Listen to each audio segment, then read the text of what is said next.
بسم الله الرحمن الرحيم. هل أتى على الإنسان حين من الدهر لم يكن شيئا مذكورا إنا خلقنا الإنسان من نطفة أمشاج نبتليه فجعلناه سميعا بصيرا إنا هديناه السبيل إما شاكرا وإما كفورا إنا أعتدنا للكافرين سلاسل وأغلالا وسعيرا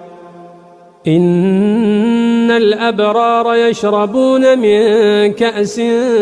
كان مزاجها كافورا عينا يشرب بها عباد الله